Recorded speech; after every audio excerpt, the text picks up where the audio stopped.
relationship. Kalau aku pribadi dulu tuh nggak seberapa mikirin yang namanya financial planning ya. Kondo itu singkatan dari modal Beli skincare, beli make up, bayar tagihan aja mereka bisa lakuin sendiri. Terus effortmu sebagai laki-laki itu cuma segitu doang. Habis nikah bukannya bahagia malah pusing. 10 orang terkaya di dunia, gak ada yang penghasilannya dari slot.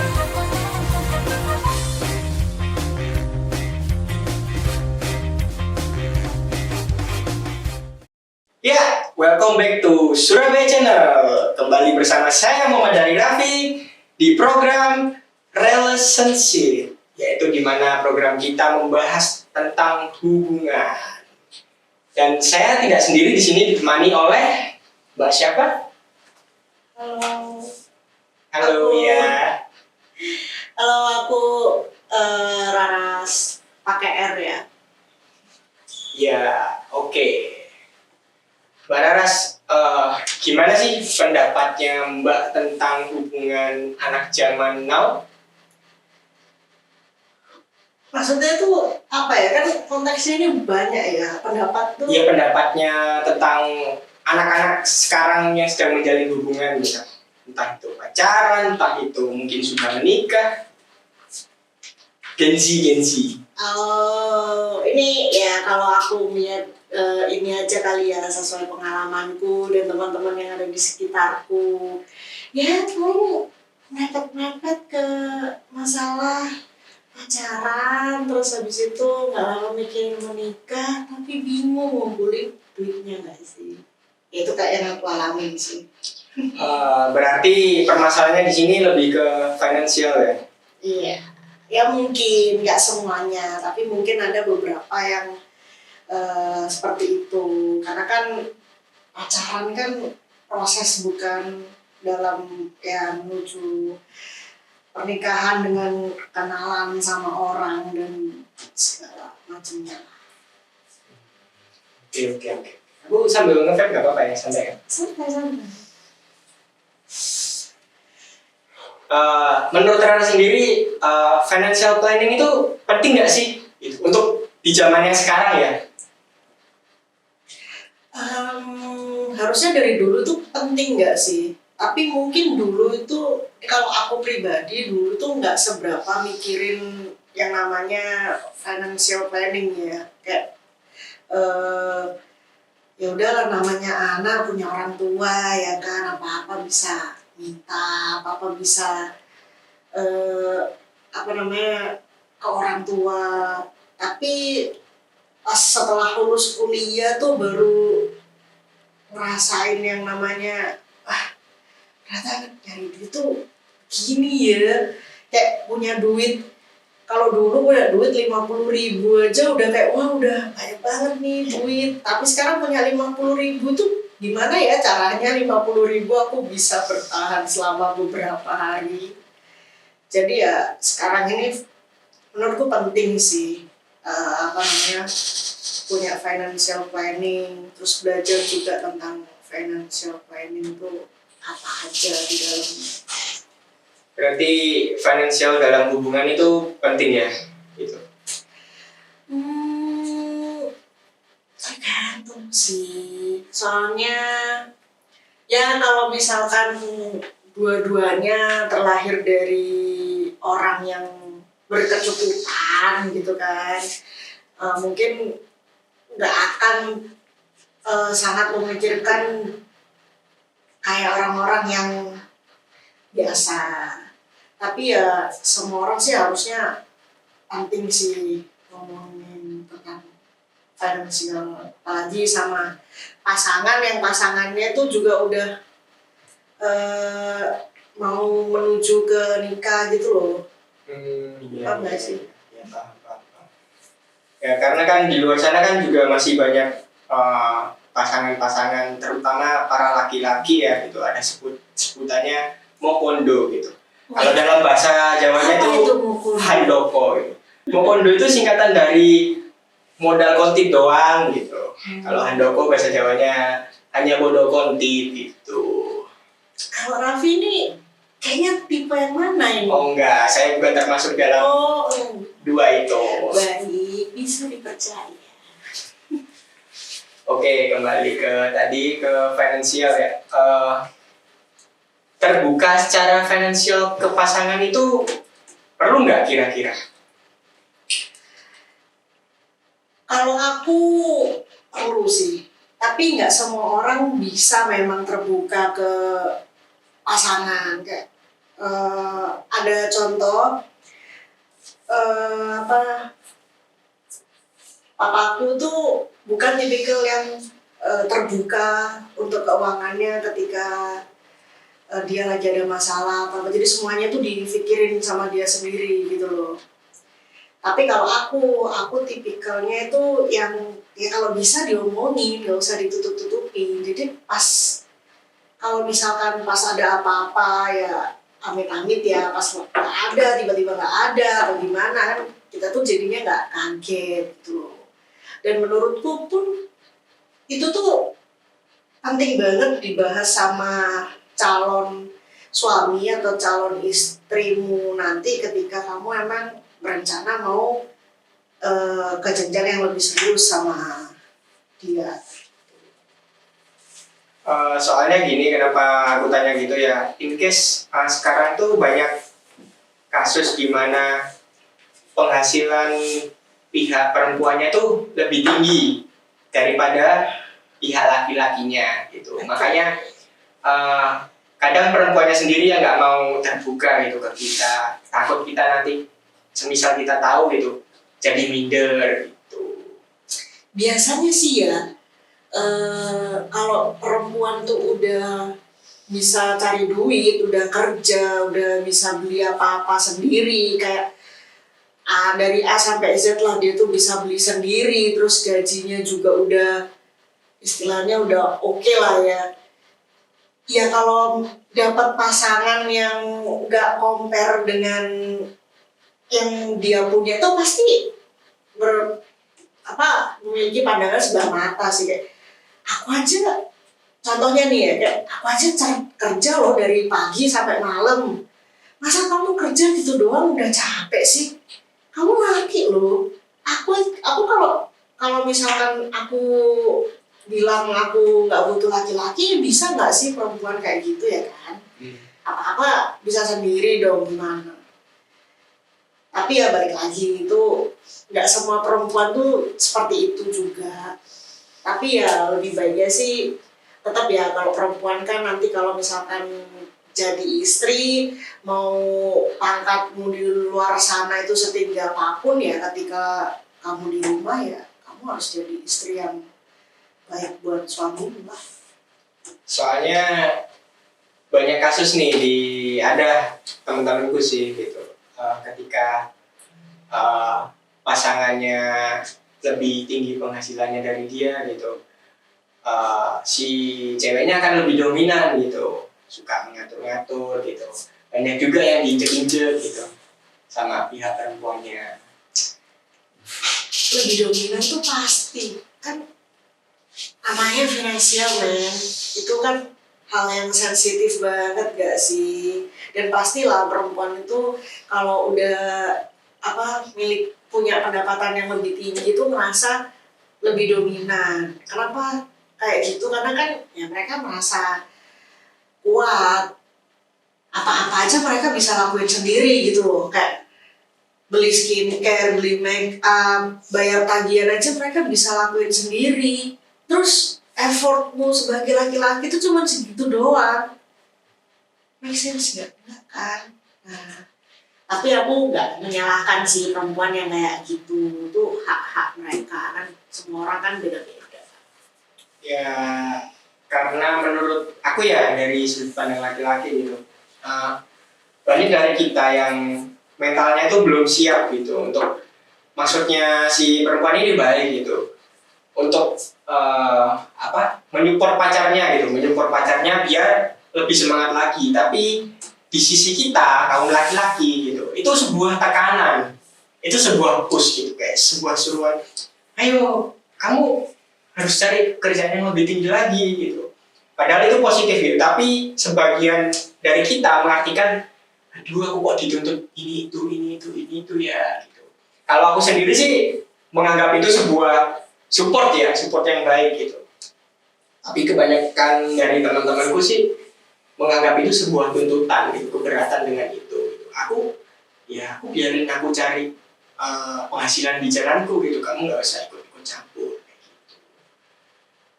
Gimana sih kalau tanggapan saya sebagai perempuan? Kalau aku ya aku nggak tahu ya, aku mungkin kayak gitu ya, karena perempuan tuh pasti agak lebih galak nggak sih, dan kayak semuanya tuh tek tek tek gitu loh. Kalau laki-laki tuh kayak ya udah dipikirin secara logika, kayak di logika mereka tuh apa sih, segini tuh cukup. Tapi kalau di perempuan tuh nggak bisa kayak gitu, kayak ya cukup, tapi cukupnya tuh buat apa aja, lo harus kasih tahu dong cukupnya itu buat apa aja, kayak maksudnya buat ini kah, buat itu kah, terus buat yang lainnya itu gimana. Nggak bisa kayak cuman bilang ya segini aja cukup gitu loh. Makanya kenapa kayaknya kebanyakan perempuan di sana yang punya pasangan juga tuh, mereka tuh banyak kesel mungkin ya sama pasangannya, mungkin ngerasa pasangannya nggak mau terima kalau dikasih tahu atau apa. Sebenarnya tuh niatan kita tuh baik ya sih taunya ya, cuman mungkin aja di sudut pandang si laki-lakinya itu cara kita salah. Makanya balik lagi kan, kalau misalkan emang hubungannya itu untuk ke jenjang yang lebih serius, nah itu benar-benar kalau bisa terbuka banget lah, sampai kalau misalnya kalau kamu pakai baju ya udah buka semua baju yang ada di badanmu itu gitu loh. Karena kalau kamu pacaran aja kayak gini, berarti pas kamu nikah ya nggak jauh-jauh beda dong kayak gini. Jadi gitu, oke. Ya yang kita tahu ya, dalam hubungan yang serius yang mengarah ke pernikahan gitu mungkin. Kan ada tuh yang lagi rame sekarang ya, namanya perjanjian pranikah gitu. Entah itu bisa harta atau enggak gitu. Yang saya mau tanyakan di sini tuh, banyak nih, lagi banyak kasus di luar sana yang menanyakan istri perlu kerja atau enggak gitu. Sebab ada nih kasus cowoknya ini nggak ngebolehin istrinya bekerja gitu, tapi penghasilannya si cowoknya ini pas-pasan gitu, katakanlah UMR ya kan. Sementara si istri ini perlu menghidupi keluarganya gitu, karena sudah nggak punya bapak gitu, adiknya butuh biaya buat sekolah dan segala macem. Gimana tuh? Pasanganku nyuruh aku kerja. Ya apa ya, ini aku tanpa tanpa mau ngejudge wanita lain itu enggak. Cuman kalau aku pribadi sih, aku tipikal yang kalau bisa aku nyari uang untuk aku sendiri ya kenapa enggak.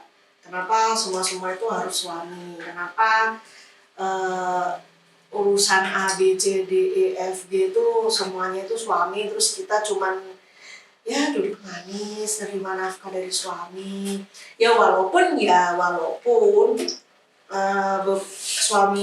beberapa suami di luar sana banyak yang ngomong kayak udahlah kamu di rumah aja, jaga rumah, jaga anak-anak, ngurus rumah, ngurus aku, bagian yang kerja-kerja itu aku gitu. Ya gak apa-apa sih perempuan yang dapat suami kayak gitu, itu perempuan-perempuan yang seperti itu kalian sangat beruntung gitu loh. Tapi beberapa perempuan lain di luar sana yang tetap masih mau nyari duit juga, ya kalian juga perempuan yang hebat. Mau kalian ibu rumah tangga, mau kalian ibu rumah tangga plus kerja, mau kalian ibu rumah tangga tapi kalian punya bisnis online, ya kalian tetap hebat.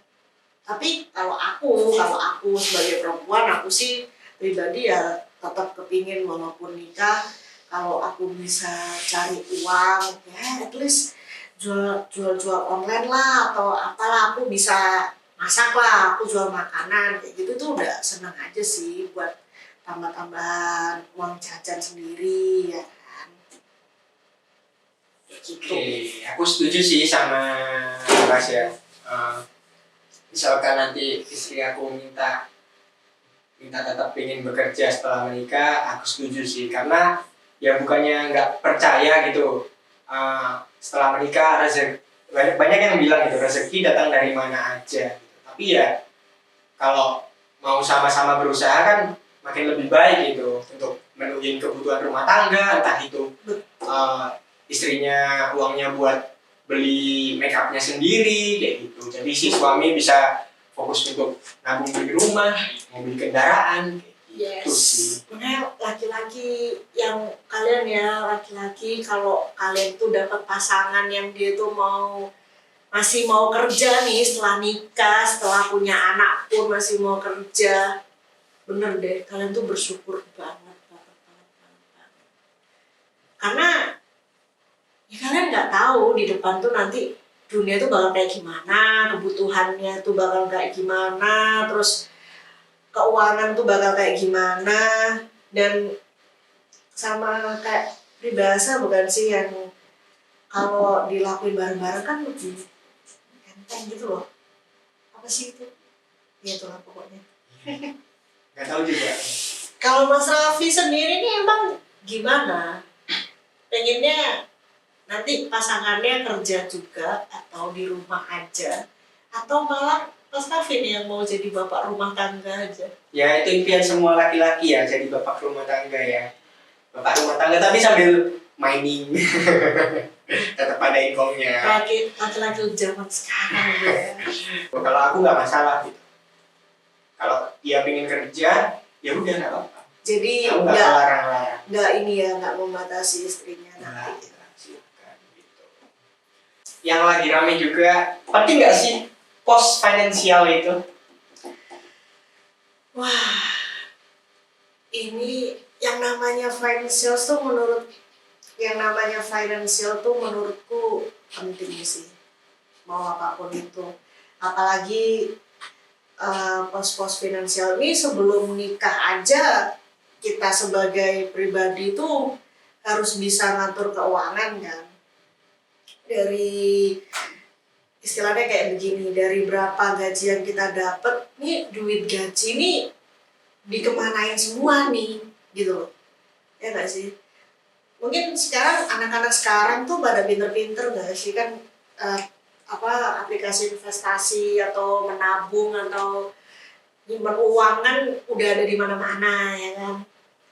Jadi untuk belajarnya pun lebih gampang gitu loh. Apalagi pos-pos finansialnya ini dibawa sampai ke menikah nanti. Wah itu penting banget sih menurutku. Dan kalau misalkan kamu punya pasangan, untuk ngebahas pos-pos finansial ini lebih baik kamu bahas sama pasanganmu sebelum menikah. Jadi biar ntar pas kamu nikah, kamu gak kaget tuh. Ini keuangan pasanganmu kayak gimana, keuanganmu kayak gimana. Apakah kalian tuh akan setuju dengan keuangan kalian ini, apakah kalian tuh nanti akan bisa sama-sama ngelewatin perjalanan pernikahan kalian apa enggak gitu. Pos-pos finansial kan banyak macamnya, maksudnya banyak posnya gitu loh. Jadi kalau dulu yang kita tahu tuh cuman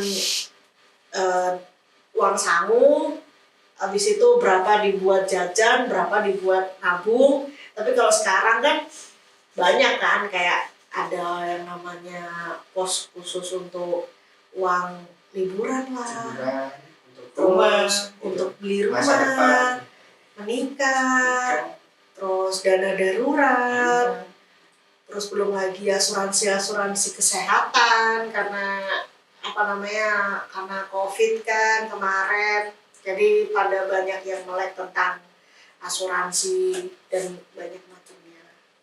Berarti hampir sama seperti yang tadi ya, yang bahas tentang terbuka penghasilan kepada pasangan. Kayaknya emang kuncinya itu terbuka sih. Ya? Aku pribadi sih kalau cari pasangan ya, emang senangnya itu orang yang bisa terbuka sama aku. Jadi aku tuh nggak seneng kalau misalkan aku nggak tahu apa-apa nih, tapi tiba-tiba kenapa-kenapa. Aku tuh nggak bisa banget orangnya kalau nggak terplanning. Tiba-tiba kenapa-napa itu ada masalah atau gimana ya? Atau Iya, jadi kayak misalkan eh, apa ya? Contohnya itu misalkan mau pergi liburan nih, mau pergi liburan, budgetnya tuh segini, misalkan budgetnya tuh 5 juta, tapi duit lo tuh adanya juga 5 juta. Sebenarnya sih emang udah sesuai budget kan, tapi kan kita nggak tahu ya hal-hal yang ada di luar sana atau apa namanya hal-hal yang pas lagi kita ngejalaninnya itu bakal kenapa-napa ya kita nggak tahu ya. Terus habis itu nggak ada angin, nggak ada hujan, tiba-tiba butuh dana darurat, uangnya nggak ada.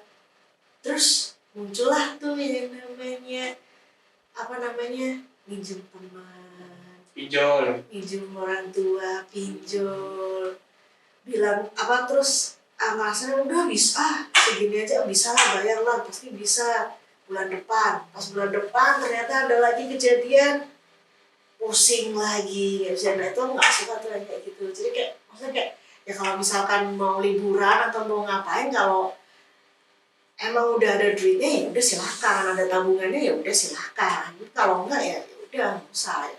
Sama halnya dengan kalau mau beli barang atau mau apapun gitu. Itu kalau aku sih. berarti penting terbuka juga ke pasangan, kita punya hutang atau enggak kayak gitu. Penting kalau kamu emang mau nikahnya sama orang itu. Menurutku kalau misalkan kalian atau kamu masih mau pacaran-pacaran aja ya, belum ke jenjang yang lebih serius ya udah nggak usah bahas sampai segitunya sih nggak apa. Tapi kalau emang udah memutuskan nih, aku mau menghabiskan seluruh waktuku tuh sama dia ya menurutku harus mau semuanya sih. Kan nggak mau kan yang namanya tiba-tiba nikah, tiba-tiba dikasih tahu aku punya utang segini, bantuin aku dong bayar. Dia pusing. Tiba-tiba pusing tadi. Habis nikah bukannya bahagia malah pusing. Iya gitu.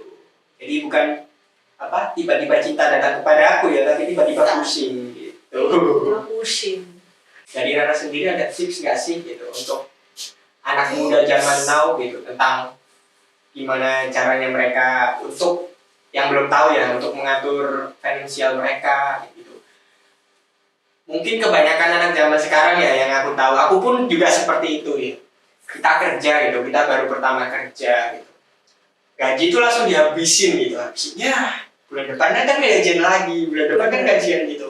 Golek mana gitu Enaknya kalau kerja tuh kayak gitu, keuanganmu tuh udah pasti akan ditransfer di tanggal sekian gitu kan.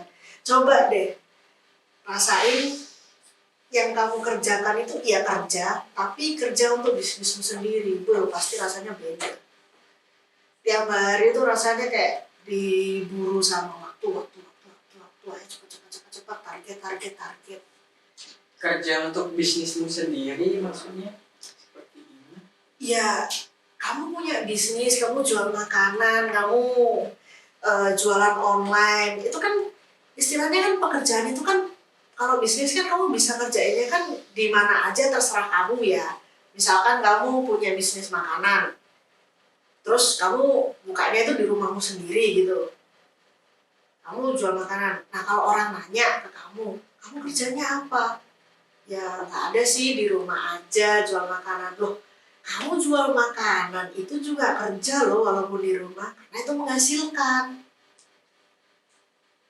Kalau aku bilang, apapun yang menghasilkan, mau kamu kerjanya di kamarmu atau di mana, itu kamu kerja. Kamu nggak pengangguran namanya. Nah kecuali kalau kamu tiduran sambil tiktokan, itu baru pengangguran, nggak kerja karena kan nggak menghasilkan. Ya tapi ada juga sih yang menghasilkan dari TikTok. Ya, berarti yang kerja untuk bisnis itu berarti gaji kita untuk modal buat bisnis gitu ya. Pendapatannya Iya. untuk membesarkan bisnisnya lagi. Oh. Saya sih begitu. Oh iya, tadi Raras bilang punya bisnis sendiri gitu. Apa sih ngomong-ngomong soal bisnisnya tuh apa? Ini apa sih? Bisnisnya tuh banyak ya, tapi ini salah satunya aja aku bawain.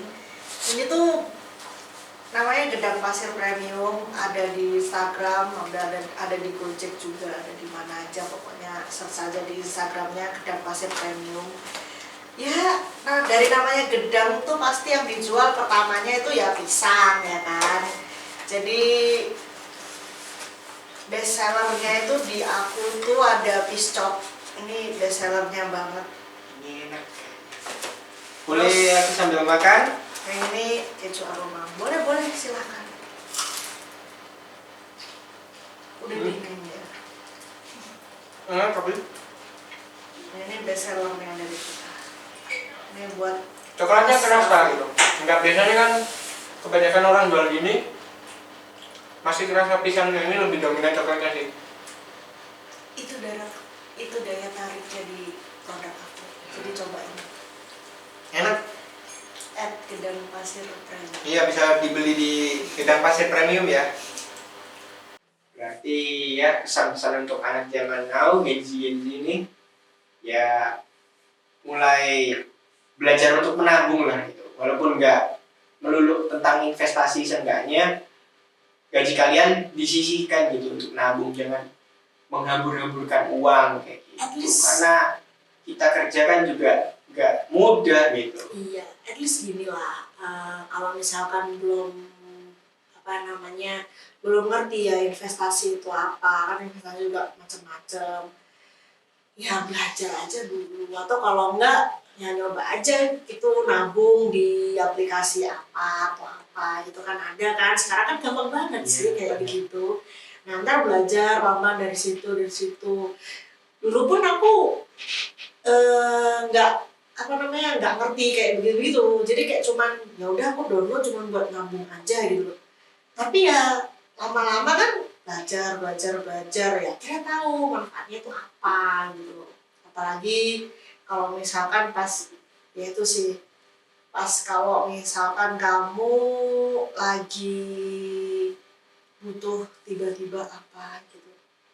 Dananya udah ada nih di sini. Ya, Kalau dulu kan kita nyelenginnya kan di celengan kan. Kalau sekarang kan di dompet digital aja kan udah banyak. Ya, itu. Jadi yang belum tahu tentang trading dan segala macam mungkin bisa belajar dulu gitu. Nggak melulu investasi itu selalu di trading gitu. Banyak gitu. Yang bener tuh investasi tuh nggak harus dari modal yang gede sih. Investasi itu kan sebenarnya kan gampangnya ya kayak ya uang dinginmu kamu simpen yang nantinya pas kamu lagi benar-benar butuh banget baru kamu ambil, tapi nominalnya lebih banyak dari kamu simpen di awal. Gampangnya sih kayak gitu. Kalau aku ya, untuk aku disclaimer. Oh iya juga, aku mau ngasih saran juga, jangan percaya dengan main slot gitu, karena 10 orang terkaya di dunia nggak ada yang penghasilannya dari slot gitu. Kalau gaji kalian untuk main slot habis ya aja gitu. Itu saran untuk siapa ya? Untuk anak-anak zaman sekarang banyak teman-temanku Udahlah yang aman-aman aja lah, nggak usah yang aneh-aneh. Ya contohnya emas lah gitu, bisa lah emas, bisa investasi tuh. kalau orang zaman dulu sih ya kalau nggak emas tanah emang itu yang paling udah yang paling oke lah. Karena tapi kan zaman sekarang kan nggak masuk akal gitu harganya di anak-anak zaman kita. Ya udah, oke, cukup sampai sini dulu di episode ini. Kita akan kembali lagi di episode selanjutnya. Nantikan ya guys.